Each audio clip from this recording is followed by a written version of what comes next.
गवळी आणि बाळासाहेब ठाकरे यांच्यातील दुश्मनीमुळे एक वेळ मुंबईत प्रचंड दहशत पसरली होती। यासाठी आपल्याला त्या काळात जावं लागेल जेव्हा शिवसेनेचा आवाज नुकताच विधानसभेत पोहोचला होता। हा तोच काळ होता ज्यावेळी दाऊद मुंबईचा डॉन झाला होता।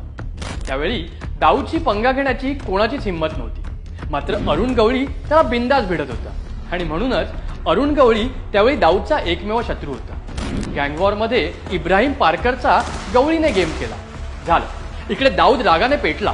त्याने शूटरचा बदला घेण्यासाठी रात्रीच्या वेळी जे मध्ये आपली माणसं पाठवली आणि दोन्ही शूटरला संपवून यांच्या खुनाचा बदला घेतला। जे मधून या माणसांना पळून जाण्यासाठी भिवंडीच्या तत्कालीन महापौरांनी मदत केली अशी बातमी वारासारखी पसरली। याच आरोपाखाली संबंधित महापौरांना अटकही झाली। विधानसभेतही त्याचे पडसाद पाहायला मिळाले।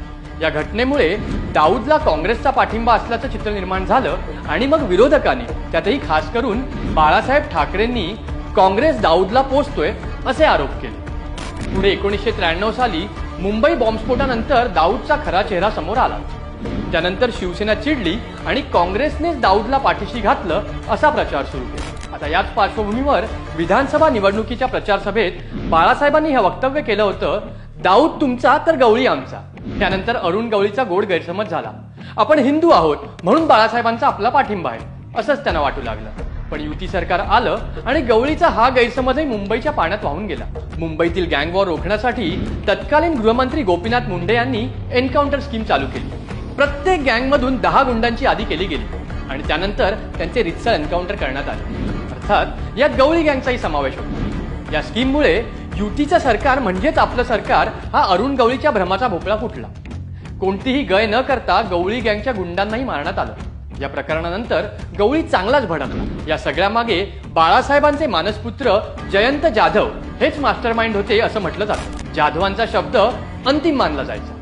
इथे गवळीच्या मनात शिवसेनेने माझ्या नावाचा वापर करून सत्ता तर मिळवली, पण आता गरज संपली तसं गवळी गँगला संपवण्याचा विडाच उचललाय की काय अशी भावना निर्माण झाली। त्याने अमरावतीमध्ये स्वतःचं नेटवर्क निर्माण केलं आणि जयंत जाधवांची हत्या केली।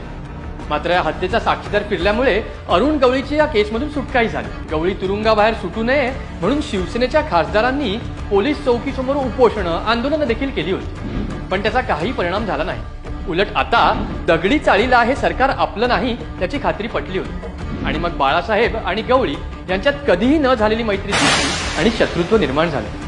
एवढा भारी व्हिडिओ तुम्ही शेअर करणार हे तर आम्हाला माहितच आहे, पण महाराष्ट्राच्या राजकीय इतिहासात दडलेल्या अशाच आतल्या गोष्टी जाणून घेण्यासाठी आमचं चॅनल आत्ताच सबस्क्राईब करा।